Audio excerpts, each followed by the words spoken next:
Bienvenue sur France 24 pour une édition spéciale consacrée au coup d'État au Burkina Faso. Des militaires en uniforme ont annoncé à la télévision avoir pris le pouvoir. Le président Kaboré a démissionné et les putschistes ont aussi prononcé la dissolution du gouvernement et la fermeture des frontières.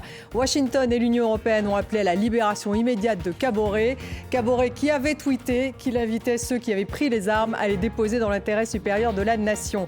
La France a appelé ses ressortissants à éviter tout déplacement dans le pays et les États d'Afrique de l'Ouest étaient déjà inquiets d'une tentative de coup d'État ce matin. On va écouter tout de suite les militaires qui viennent donc d'effectuer un coup d'État au Burkina Faso. Le mouvement qui regroupe toutes les composantes des forces de défense et de sécurité a ainsi décidé de mettre fin au pouvoir de M. Roch-Marc Christian Kaboré ce 24 janvier 2022. Une décision prise dans le seul but de permettre à notre pays de se remettre sur le bon chemin et de rassembler toutes ses forces afin de lutter pour son intégrité territoriale, son redressement et sa souveraineté. Et on va tout de suite justement à Ouagadougou, au Burkina, retrouver notre correspondant Khalidou Si. Khalidou, il s'agit donc bien d'un coup d'État.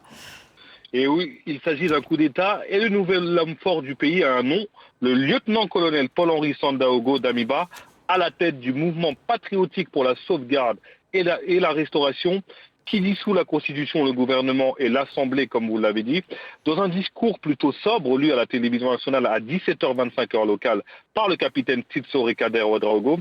Les mutins ont annoncé avoir mis fin au pouvoir de Roch-Marc Christian Kaboré, sans effusion de sang et sans violence. Ils précisent que le président se trouve en sécurité, mais ils n'ont pas bien entendu indiqué son lieu de détention.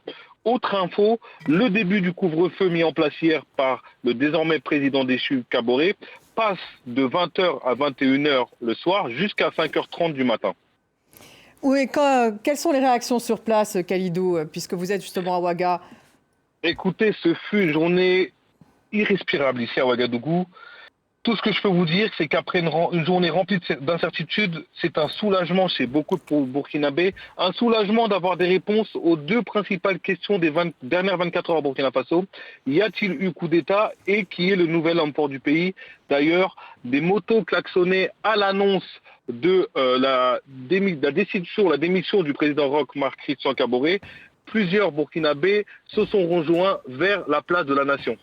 Donc vous me dites que plusieurs Burkinabés soutiennent ce coup? De ce que je peux vous dire, dans la journée, j'ai pu traverser la ville de Ouagadougou, j'ai pu discuter avec des gens et beaucoup de personnes, il faut le dire, pas la majorité, mais beaucoup de personnes soutenaient les militaires, Et quand on dit beaucoup de personnes soutenaient les militaires, j'ai parlé avec plusieurs personnes qui me disaient qu'ils soutenaient les militaires pour mettre fin à ce régime car ils en avaient assez de l'insécurité au Burkina Faso. Chaque semaine, on entendait parler de morts, que ce soit des civils, des militaires. Ils en avaient assez de l'insécurité. C'est le principal argument que ces personnes m'ont donné.